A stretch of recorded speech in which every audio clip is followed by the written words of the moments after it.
النبي المصطفى خرمه وما دمنا ما تتخيلنا نطلب بلال كنا ويلا ما تخمى ساعة من ياتي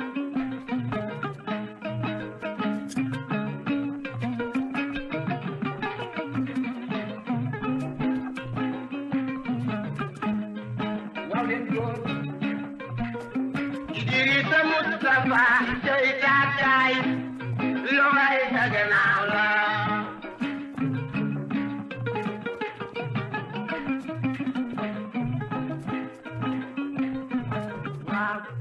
عند نحنا عند ورم بيت جام ننبولو لغاية تجناولا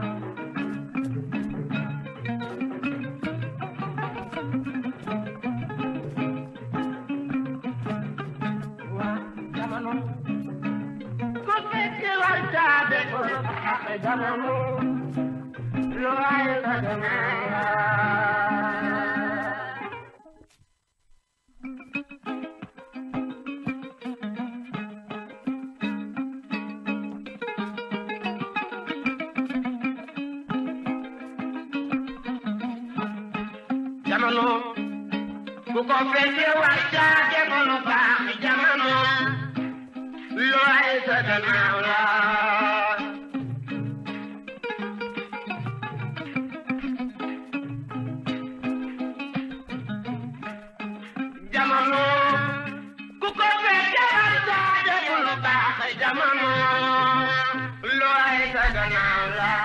mbokk yeeg xarit auditeurs yi salaamaaleykum ñoo ngi leen di nuyu kenn ku nekk ci sa tur ak sa sant boole ci di leen ziar di am mbégte di àndandoo ak yéen ci iRadio 90.3 kaddu di bàyyeekoo Ndakaaru daal di jëm fi nga xam ne moom moo di ci Sénégal yëpp Kaolack Thiès Sédhiou Matam Podor Saint-Louis Tambacounda dem ba Ziguinchor demit ba Mbacké ak fi nga xam ne moom moo di Touba dem Louga région Diourbel aussi di leen nuyu te di leen siyaare di nuyu bu baax a baax Alaaji bu Fall asalaamaaleykum maa ngi lay nuyu di la siyaare.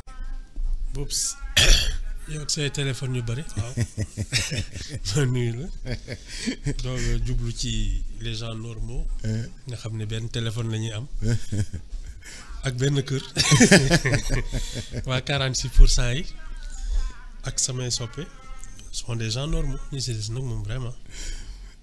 ñun tamit toppatoo tolérance zéro ñun tamit toppatoo la di gërëm suñu partenaires yi nga xam ni moom moo di Aztec ñëpp ràññee ko ci téléphone qualité nga xam ni c'est un géant boo xam ni géant wu électroménager la ci ay frigo ay cuisinières lépp loo xam ne da di électroménager et puis nga xam ni nag nekkoon dans la recherche di dem ba indi li nga xam ne moom moo di téléphone de qualité S7 S8 S9 ak la haute technologie bi nga xam ne moom moo nekk ci Iris alors képp koo xam ne da ngay def ay contenu daanaka sa téléphone a ngi nii di la gunge rawatina tamit ñi nga xam ne ñoom ñoo di waa Cityphone ak Crédifone waa Crédifone tamit ñoom tamit daal di ñëw àndandoog ñun daal di indi li nga xam ni moom moo di maanaam loo soxla ñu jox la téléphone loo am ñu jox la téléphone à partir de 15 000 francs ñu daal di lay jox téléphone defe naa ni est-ce que dugal nga ñaari spot yi dugalagoo ñaari spot yi de dugalal spotu Crédifone après dugal spotu Aztec ñu dellu si waat. Crédifone foo dégg crédit mooy lebal la téléphone mooy Crédifone xéewal bu bees tàq maanaam jox la téléphone Samsung bi nga bëgg nga fayee ay tranche maanaam ngay fay ndànk-ndànk waaw mën na ne ak Crédifone dañ lay jox téléphone bi nga bëgg nga tàmbalee di fay à partir de 15 000 francs par mois weer bu nekk nga fay tàmbalee 15 000 francs dama ne fay par pàcc moo gën a yomb te gën a neex téléphone Samsung ban nga bëgg sax yow lu ko dalee Galaxy A06 A16 A26 A36 A56 S25 S25 Plus S25 Ultra ban nga ci bëgg téléphone yépp am garantie 24 mois ak assurance écran ñu koy woowee Care Plus boo ci bëggee am lu la leer wooteel ci 78 572 88 88 wala 78 573 88 88 wala ngeen cliquer ci www.credifonesn.com wala ngeen ñëw ci suñu showroom Samsung Mermoz deuxième porte route de Ouakam Diano ak ex ambassade Gabon. téléphone bu graaw génnati na téléphone bu doy waar génnati na képp ko xam marque bii di Aztec xam ko ci électroménager léegi nag marque bii di Aztec yëngal game bi ci téléphone indi leen modèle Iris le modèle haut de gamme tactile lool avec 12 Go de RAM 128 Go de mémoire am triple caméra grand écran ultra fluide 120 Hz c'est le choix des passionnés de photo de gaming et de productivité pour képp ko xam ni da nga di créateur de contenu la tel modèle Iris bu Aztec am na it modèle S9 8 Go de RAM 128 Go de mémoire appareil photo encore plus soigné avec un écran de 90 Hz un smartphone rapide fiable et stylé pour un usage au quotidien nga tànn le modèle S8 grand et accessible le modèle S7 simple et malin appareil photo bu clair design yu légèreté compacte parfait pour un premier smartphone ou une utilisation simple au quotidien téléphone bi yéen a ngi koy amee 55 avenue du président Lamine Gueye boutique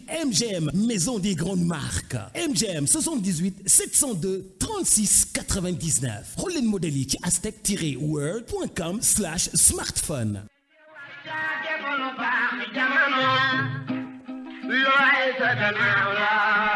Merci beaucoup à la régie merci pour cet accompagnement technique gannaaw loolu yëpp Alaaji Ibou Fall tey maa ngi lay nuyu di la siyaare li nga xam ni moom moo di li gën a fës ci actualité bi bokk na doomu président bi nga xam ne nit yi dañ ko bëgg pôle financier bi daf ko bëgg a déglu gis naa la sax nga bind ko ci sénégalaise yi di Ibou Fall daf ko bëgg a déglu mais ci foncier la ñuy wax ni foofu la yëf yi jaare mais dafa mel ni foncier bi ba tey mooy le problème central bi nga xam ne ñun moom la ñu am dans le pays parce que dafa am ay privilégiés yoo xam ne ñoom rek ñoo ciy jot. Oups su ma juumul dans les années au début des années 60 il y avait une loi qui faisait que xam nga les programmes immobiliers là ay SICAP ak yooyu. soo ci amoon benn tu pouvais pas prétendre en avoir d'autres mais les gens contournaient ça di ko seen ay seen doom seen jabar ñun Boups et moi je pense que c'est un vrai problème national Boups xel mooy suur tu sais y a des boulimies yoo xam ne finalement borom mooy sonn rek parce que dalay jaral ngay dugg ci combine bu ne ci kii alors que tu vas faire quoi avec tout ça Boups xel mooy suur moi je reviens parce que pour moi le modèle de savoir-vivre et de tenue c'est Senghor Boups dafa dem bay bi mu annoncé ne day démissionner qu'il quittait le pouvoir ci la ko roi Faysal may $1 million te daf ko naroon verser kii bi waa këram yi ne ko non mais ça va pas yow amoo sax kër ci lay tabax fii parce que moom il avait une maison mais en Normandie il a été président de la République pendant 20 ans ñun suñu nos dirigeants actuels là ils n'ont pas la même dimension que les premiers gis nga Mamadou Dia qui a été chef du gouvernement de 58 à 62 c'était lui qui tenait le pouvoir Boups bi ñu koy jàpp en 62 amul kër et il avait 170 000 francs dans son compte. 170 000 dans le temps. waaw voilà les gens qui ont gouverné ce pays dama xamul à quel moment on est devenu fou.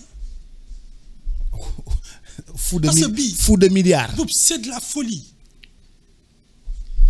looy doyee fukki kër ak juróom. pour faire quoi avec. dama lay wax lu ñu koy doyee bu problème yi ñëwee da nga koy jaay Ibou parce que problème yi dafay taxaw Boups waaw. da nga koy loué non da nga koy loué. xam nga ñun nos vrais problèmes justement c'est que on ne comprend pas à quoi sert l'argent Boups investir dans l'entreprise qui crée des emplois qui crée de la richesse mais moo gën parce que les histoires tu construis des immeubles les gens ne travaillent pas ils vont payer les loyers comment Il vaut mieux créer de l'emploi, créer de la richesse, des entreprises. mais Ibou xam nga créer entreprise moom secteur yëpp après day am problème. Non. Non Ibou xaaral rek secteur yëpp dafa am problème fi mu nekk nii xam nga ni secteur yëpp am problème. Mais c'est parce que on n'investit pas dans le travail. Ibou li tax ñun ñuy am problème yow seetlu nga suñu gars yi dès que tu commences tes affaires marchent tu changes de voiture tu construis un truc tu changes de quartier di takk ay jabar di kii chaque 5 minutes nga jël avion dem dellu si def yoo dara signe extérieur de richesse alors que mais les gens qui ont construit des industries boops dañuy investir génération après génération ci lay affaire bi di commencer di kii di produire mais les promoteurs les pionniers boops ils se serraient la ceinture parce que créer de vraies industries mais ça te prend peut-être une génération tubaab bi li tax ñu rawul c'est que kii seen maam day teg benn xeer doom ji ñëw teg juróomi xeer beneen sët bi ñëw teg fukki xeer. oui ils travaillent comme ça ñun bëgg nañu gagner tout de suite balaa ñuy dee ñu lekk ko on n'avancera jamais parce que les générations qui viennent recommencent à zéro. Immobilier. Ou de souffle. Oui. Et puis tu crées un problème social parce qu'il n'y en aura pas pour tout le monde. Ah mais Ibou fii dirigeants yi ay 12 maisons 9 maisons la ñuy am ay 15 maisons ay 23 maisons. C'est de la paresse. Non mais xaaral on a vu des problèmes avec des directeurs qui avaient au moins 23-40 maisons. Oui, c'est de la paresse intellectuelle d'abord. Facilité quoi parce que yow tu abuses de ton pouvoir. 1. 2. Tu accapares des terres et des trucs yoo xam ne mais il y a des Sénégalais qui en auraient besoin parce que ñoom dañuy louer. Ensuite tout cet argent là boops c'est ça qui te construit l'artisanat qui te construit l'industrie et l'agriculture. Foofu lañ ko war a def. Mais attends ñun on fait des choses faciles commerce ak immobilier. Non mais c'est vrai. Dëkk bi tout le monde vend. Oui, commerce tout ak le monde immobilier. vend. Tout le monde vend. Tout le monde est dans l'immobilier. Tout le monde vend. Mais comment veux-tu qu'un pays se développe comme ça? Nous, l'argent qu'on gagne, il sert à financer les emplois des autres pays. Li ngay importer noonu. Wow. Mais tu finances l'emploi des autres pays et tu tues l'emploi chez toi. Kon mais Ibou kon bu fekkee ni kilifa yi ñi nga xam ne dañoo nekk à des positions stratégiques xam nga ñoom li ñu gis ci pôle financier beeg kii bi yëpp enquête bi yëpp suuf la lu ci majorité bi suuf la. Mais tu sais Boups, le drame. C'est que justement les gens qui veulent le pouvoir ils veulent occuper ces positions qui leur permettent de s'enrichir facilement di séddoo ay suuf ak yooyu ak di joxe autorisation d'importation di yooyu s'enrichir facilement sans travailler. C'est pour cela que beaucoup vont en politique avoir une position d'influence mais un pays ne se développe pas comme ça. Ibou li ñu war a def mooy xaalisu suuf boobu yëpp dañ ko war a dugal dans l'industrialisation pour créer des emplois. Dans l'artisanat pour créer des emplois. Oui. Dans l'agriculture mais sénégalais est-ce que pare nañ pour bàyyi. ñoo xam de toute façon il faut bien manger soit yow yaa koy bay fii yaa ko lekk soit da nga koy importer. soit nga jëli ko et tu finances le travail à l'étranger. su ma jëli jee ceebu Inde lay dooleel. su ma jëli jee ceebu Pakistan lay dooleel. C'est ça le paysan pakistanais. Ouais. C'est de ça qu'on parle. léegi ñun li ñuy def fii mais ñun xam nga pourtant suñu ceeb vallée bi ñun xam nga la ñuy mujjee. qualité la de te dañ koy exporter de. non non ñun kay li ñuy mujjee sax mooy après di importer ay fëgg jaay ak yooyu des trucs voilà quoi. ah fëgg jaay moom yàgg nañ ci de ñu ngi ci de ça marche bien aussi. moo tax it l'industrie textile s'est effondrée. ah fëgg jaay bi moom yàgg nañ ci. non non ok tu sais man li ma gën a foog c'est que l'exercice du pouvoir demande une vision à 360 degrés de l'économie, c'est-à-dire que chaque chose soit à sa place. Mais su dee yow tu es là que justement xam man dama juste après le départ de Wade la dañu tegle pendant des mois chaque jour nga dégg benn scandale affaire u jaay nga ma oto sama costume nga doon jaay ak ay. Oui, après les Wade, il y avait des problèmes de voiture. Ay voiture ak ay suuf ak ay. Tu te dis mais ñii à quel moment ils travaillaient au développement de ce pays.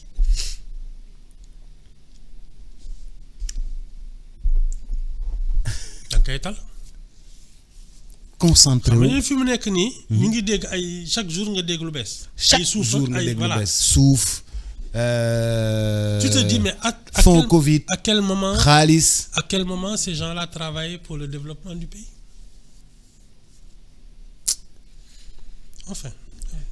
Donc, on manque beaucoup de concentration.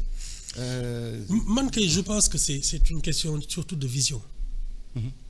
Parce que quand tu sais ce que tu dois faire, le reste, ça va de soi. Mais Ibou, vision, à mon avis.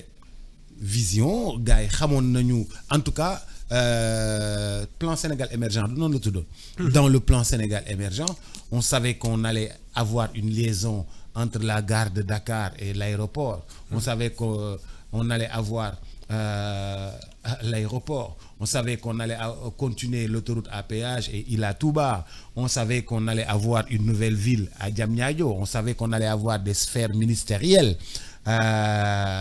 Et tout ça. On savait que amon ay Puma, nous avons développé à l'intérieur du pays. Mais c'est qu'en fait, nous avons tous péché dans l'exécution. Man, je pense, et Lolo, on ne sera jamais d'accord de toute façon. Nous, notre faiblesse, c'est que on n'a pas misé sur les ressources humaines. Boupsman, je suis pour que l'on construise un Sénégalais qui va construire son pays, pas l'inverse. Mais Ibou, devait dire le temps qu'on devait y avoir comme tu vois. 12 ans. ñaari mandat dafa yàkkamti woon. les nations là. Hein? Les grandes nations. xam nga ñoom ñaata temps lañ jël pour développer ay millénaires. Voilà looloo tax ñu naan la un homme d'État. Il pense à la prochaine génération. Un politicien pense à la prochaine élection. Nous on a ce problème parce que les gens là, quand tu leur proposes quelque chose qu'ils ne peuvent que démarrer, mais résultat, ça va être dans plusieurs générations. Mais ça ne les intéresse pas. Ils veulent inaugurer. Parce qu'après, au moment des campagnes électorales, nous t'apprenons, voilà, ma fille de fli, ma fille de flé. C'est pour servir leur campagne électorale. Or, la construction d'une nation, c'est un travail de longue haleine. Il faut être altruiste, c'est-à-dire te dire du ma fekkee mooy waa ji dañ naan da ngay samp garab saxal garab te xam ne les fruits donc du la fi fekk. doo ko lekk. génération yeneen yi ñooy lekk garab gi. c'est ça fruits yi. ñooy lekk fruits yi. Il faut avoir cette générosité. Et nous, nos gens manquent de générosité de ce point de vue.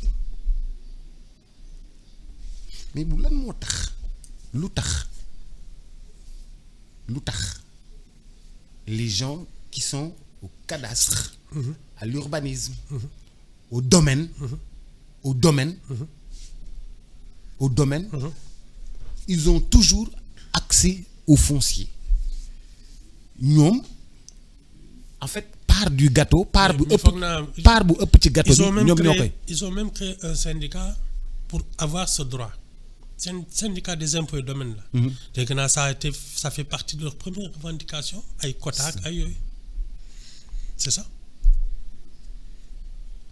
Boups xam nga et c'est là que je te dis que les ressources humaines parce que Boups comment dire ça, construire un patriote, construire un citoyen va faire que day tiim 1000 parcelles du ci bëgg benn parce que c'est pas sa vocation. Ah Ibou, ça c'est pas sénégalais. Ibou, ça c'est pas sénégalais. Ça c'est pas sénégalais. Le sens civique. day tiim 1000 parcelles. Oui. di ko daggate. Oui. di ko ñu koy séddale. C'est ça le sens civique, c'est ça le citoyen. Tu sais que tu es là pour servir le public, tu ne te sers pas. C'est pour cela que je te dis, il faut construire le citoyen. Celui qui peut cadastre bi jot mu séddale suuf yëpp. te moom amul.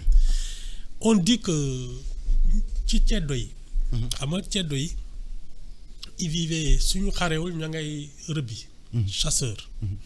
Le chef de village. Le chef de tribu. gis nga su demee rëbbi ba ñëw. Le gibier. day njëkk a jox kër jaam yi. day njëkk a jox kër jaam yi. jaam yi les esclaves. parce qu'on dit que un chef de famille warul di taseeg jaamam muy wuti lu mu lekk parce que il est sous ta responsabilité kër jaam yi la ñuy njëkk a yónnee jigéen yi mag ñi ak kilifa yi ci dëkk bi moom soo moytul ay yax lay seeñoo. bu desee waaw parce que loolu nag c'est ça le prix de la respectabilité. nga dem chasse. jàpp séddale ñëpp. yow nga parce que. te yow doo am bu desee ngay am bu desul doo am. moo tax du bokk ak kenn lu muy lekk parce que day seeñ. C'était ça la culture du ceddo. Donc bu ma ne c'est pas sénégalais ñun koy xanaa ñoo soppeeku rek.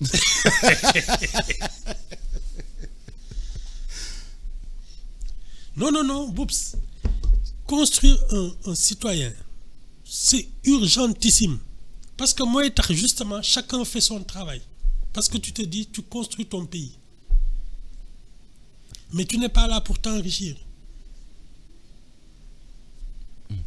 Boups, les anciens enseignants là, dañ doon jënd ay stylo, ay ardoise, ay cahier pour may ko seen élèves yi. Les plus méritants récompenses ak yooyu. Parce que dañ bëggoon jàngale. Les nouveaux là dañuy indaale seen ay beignet ak seen ay jus de bouille di jaay ci biir classe di ko jaay seen élèves. exactement. aywa Ibou bàyyil enseignant yi balaa ñu maawoo indaale jus de bouille di ko jaay ci classe non Ibou pourtant nag ñoo xam ne jàngale ci seen deret la nekk. Oui, non, bon, j'exagère. Mais pour te dire la différence de mentalité entre ki nga xam ne day ut ay récompense ci xaalisam ak yooyu pour yéegee niveau classe am ak ki nga xam ne son problème mooy su récréation jotee mu génne ay beignet ak ay bisaab di ko jaay. C'est pas la même mentalité. Et ça, c'est un problème. Bu fekkee ni dañuy construire citoyen bi nga xam ni. Le sens civique, c'est ça. moom mooy xam li ko war ci réew mi am sens civique bi xanaa kon curricula bi yépp la ñuy changer xanaa lépp li ni ñuy jàngee façon bi ñuy jàngalee xanaa lépp la ñuy changer kon. Non. Tu sais, y a pour man. De toute façon, le service public, ñun en fait. C'est une question de planification. Boups, il faut que les meilleurs, parce que un État aussi, il programme son élite. Les meilleurs doivent être formés pour servir la République. C'est ce que tu retrouveras chez les militaires, chez les enseignants, chez les médecins, dans l'administration. Ñi nga xam ne Boups, ils ont et quand je dis, c'est pour cela qu'il faut militariser la société, leur inculquer le sens de la nation. Le reste là, ça doit aller à l'initiative privée. Parce que am na ñoo xam ne ils ont de l'imagination, ils ont tout, mais ils n'ont pas le sens du service public. Ce sont des hommes d'affaires, ils veulent monter des business à eux. Hein? Ils sont doués, ils sont talentueux, mais ils ne serviront pas le public. Mais c'est tant mieux. Parce que les talents-là, on en a besoin partout. Mais xam nga lan moo gën a important Boubs, inculquer le sentiment national. C'est-à-dire, tu te dis, man mii j'ai intérêt à construire mon pays parce que dama fiy bàyyi njaboot. te dëkk yi nga xam ne seen dëkk yi dafa tas ñoom ñooy dem di dëkku jàmbur ñu leen di toroxal di leen kii di naan yow amoo droit am opinion am mënoo fi jënd dara ak yooyu. Alors que fii si on construit notre pays, nos enfants et nos petits-enfants seront chez eux. Et c'est ça l'enjeu. Mais fii ñun on vend même nos terres aux étrangers. C'est ça. Ah wala loolu mosoo ko dégg. si mais. bon jeex na. sama benn xarit moom doon wax ni alal joo mënti am dayoo boo mën a am koo mën a doon Chine mënoo fa jënd suuf boo dee étranger. oui. non. seen suuf duñ ko jaay ku dul chinois. Boubs. Il nous manque la conscience nationale. Et ça c'est l'école publique qui force ça. La conscience nationale. Du affaire tarixa, du affaire xeet, du affaire statut social am ak yooyu, du affaire rural ak citadin. La conscience nationale. Nga xam ne yow Sénégalais nga, donc tu as un objectif, construire ton pays. Jom fa la commencé. Ah waaw mën a tiitaroo sa dëkk. Non mais nous c'est ce qui nous manque le plus. mais dafa mel ni ñun ni réew mi doxee boobu ba léegi comprendre wuñu loolu de doxewuñu noonu de doxewuñ ko am na benn élite bu ndaw bu ñuy former boo xam ni day génne ay ENAM wala ay yenn école yi wala école magistrature yi après ñoom ñooy gérer après voilà après sax ay xuloo lay doon ci seen biir nekk ay camp ku nekk ci ñoom di xëccoo pouvoir. mais parce que d'abord xam nga le sentiment d'infériorité. foog naa loolu bokk na ci li tax nit ñi di c'est-à-dire yow tu réfléchis comme un pauvre. Alors li ngay foog mooy lii tax ñu lay naw wala yooyu mooy nga barele et donc lu ñëw nga ne war naa ci am. société bi noonu lay xoole. mais non Boubs xel mooy suur Boubs gis nga l'estime de soi c'est-à-dire yow nit mu wax ba nga xeeb sa bopp loolu dafa am solo. Parce que moom mooy tax nga xam fi ngay yem li nga loo xam ne da nga koy jomb il faut avoir de l'estime pour soi-même mais soo foogee ni nit ñi ni ñu lay xoolee mooy cravate bi ngay takk ak fi nga dëkk ak yooyu mais tu as un problème parce que ku ci nekk ak li fees bëtam donc yow tu vas passer ton temps à essayer d'élever ton standard. waaw ma dëkk Yëmbal ak ma dëkk Géejawaay. waaw sama fu ci ñi dëkk plateau. mais c'est ça. même bu fekkee ni daf may xool di ma xeeb. mais bien sûr xam sa jaar-jaar xam sa lépp et ça malheureusement ñun on ne le cultive pas assez. xam fi nga jóge. oui xam fi nga jaar. c'est ça xam yaay kan. c'est ça ku xeebul sa noos kenn dàqu la noos. c'est ça nga teg sa ginaar ma teg sama soom bi faalewu ma sa ginaar. c'est ça doo yëg sax ne waa jaa ngi lekk leneen sa bos rek nga xam. ah non mais Ibou da koy def ci réseaux sociaux yi di ma ko wan de. oui mais da koy def ci réseaux sociaux yi di ma ko wan. Boubs li dugg sa biir moo lay suur li dugg ci biiru jàmbur sa yoon nekku ci mënu la suur c'est aussi bête que ça Non, c'est cette conscience, cette éducation-là que l'école publique a perdue. mais bu dama am benn affaire bu ndaw bu ma jaaxal. ñi njëkk a jàngal. ñi nga xam ne tubaab bi moo leen jàngal. xam nga ñooñu c'était avant la colonisation. ñooñu dañoo nite trop. Première génération enseignants yi. ñi ñu jàngal. ñooñu tam dañoo nite trop.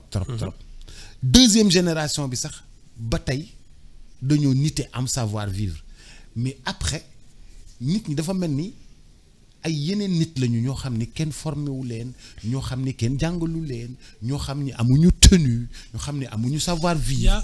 ñoo xam ni. am na benn genre citation proverbe ci wolof yi. mais xaaral pareegu ma. waaw boo gisee.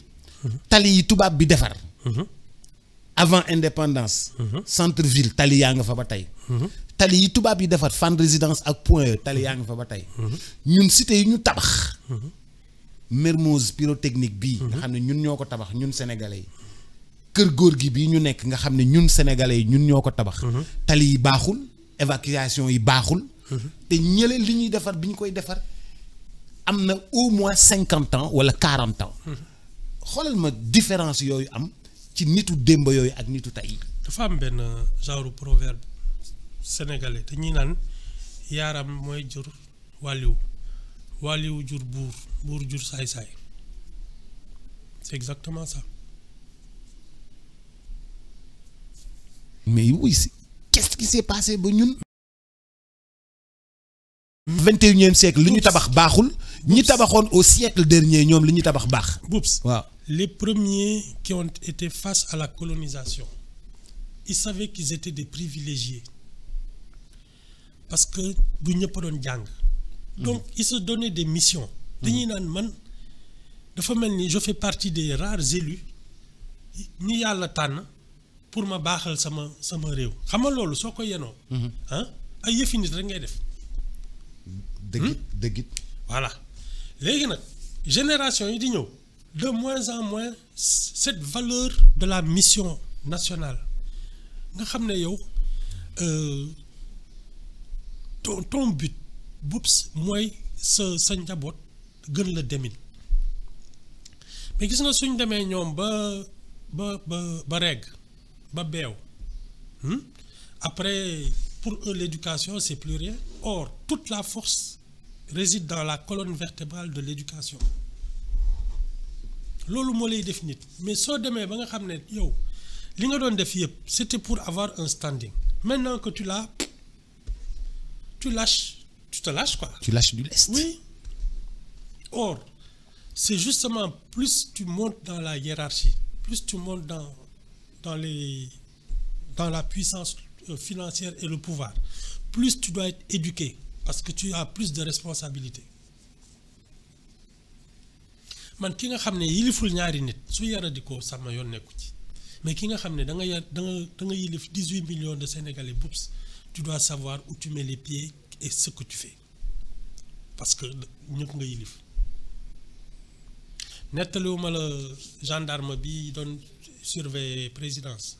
bi taxu Senghor. il venait de la caserne de Tamba ñu affecté ko présidence de la République.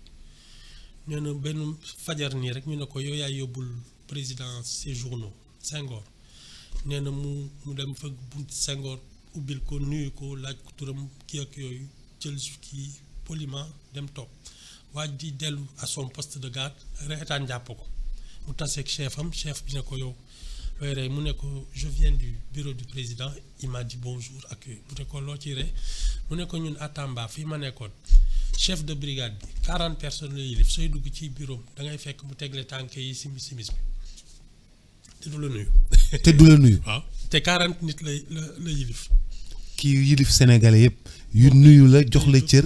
c'est ça. jox la sa gëdd. plus tu as de responsabilités Boups plus tu dois être tu dois savoir te tenir.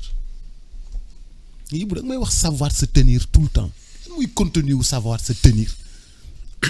Boups pour man ne pas gêner c'est-à-dire nit war nga mën a nekk ton environnement ci biir société bi sa voisinage sa yëpp te tu ne déranges pas doo heurter doo def loo xam ne day yëngal l'environnement tu dois savoir te fondre dans ton environnement doo déranger doo yàqal doo wax ci kaw ba yàq nelaw nit ñi doo voilà des choses c'est en fait comportement de tous les jours du ay affaire non c'est vrai di dugg sa kër di yot di bañ a déranger sa waa kër mais je te dis non tu as des par exemple man je sais que am na ku doon su ñëwee këram dafay sonné ba ñu xam ne ñëw na muy doog a dugg te am na caabi soo ko laajee mu ne damay bëgg su ma yegsee ci kër gi. ñëpp defar seen toogaay. exactement. ñëpp defaraat seen toogaay. c'est ça. bugguma leen gêner. bugguma leen bett mu indi yeneen problème donc dañuy xam ne boroom kër gi ñëw na ñëpp régler seen bopp muy doog a dugg ci biir kër gi. ce sont des petites choses comme ça. oui woo ma de. ci tubaab yi defar plateau defar Médina. defar Fann Résidence. defar yooyu yëpp. ba léegi mu baax. ñun ñu tabax li ñu tabax yëpp. dafa am problème mu évacuation am problème inondation am problème mu rue 21e siècle ñu tabax ay koñ yoo xam ni.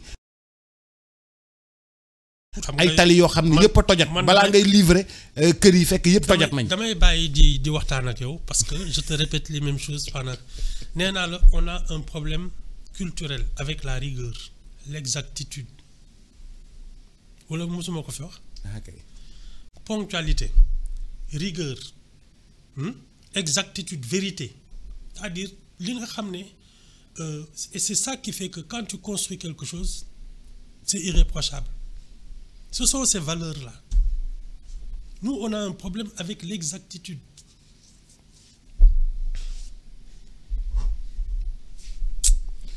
Ibou loolu warul tax. mais si moo tax. non Ibou man damaa gëm ni suñu su may tabax 21e siècle yoon yi daa war a baax kër yi daa war a baax. mais il faut que nga xam lan daa war a baax non Boubs xam nga lu tax mu baax. parce que da ngay xam lu baax ba pare. Tu comprends? C'est ça le premier problème. Xam lu baax. day fekk nga xam ko ba pare. Voilà, c'est de ça qu'on parle. Il faut que ce soit dans ta culture. Boobu su dee da nga juddu fekk ay mbalit ak ay ndox yi wala ay yooyu xam nga mës nañ fi wax affaire ñuy dem marché ma ne la nous on a un problème déjà avec la propreté parce que dañuy romb supermarché boo xam ne c'est climatisé c'est propre c'est bien entretenu. Ranger képp ñu romb ko dem. di xuus afficher le prix. waaw ñu ne nga préfère madame je préfère dem di waxaale. ci biir voilà dem xuus ci biir ndox. mbalit yi voilà. weñ yi di biiw ak yooyu mais on a déjà ce problème c'est ça donc day fekk nga xam lu baax soo ko xamul mënoo tabax lu baax ñu tegal la viande boo xam ne defar nañ ko. dagg nañ ko defar nañ ko. amul yàq emballé nañ ko désossé nañ ko. de emballé la ko ak mais ñu tegal la. viande boo xam ni weñ yi dañ koy biiw teg ko. waaye yore benn affaire di ko dox. boobu moo la gën a mais est-ce que boobu gënul saf aussi boobu weñ yi di biiw noonu. mais Boubs c'est comme ça qu'on réfléchit malheureusement su dee loolu nag moom moo la dal mënoo tabax tali bu baax.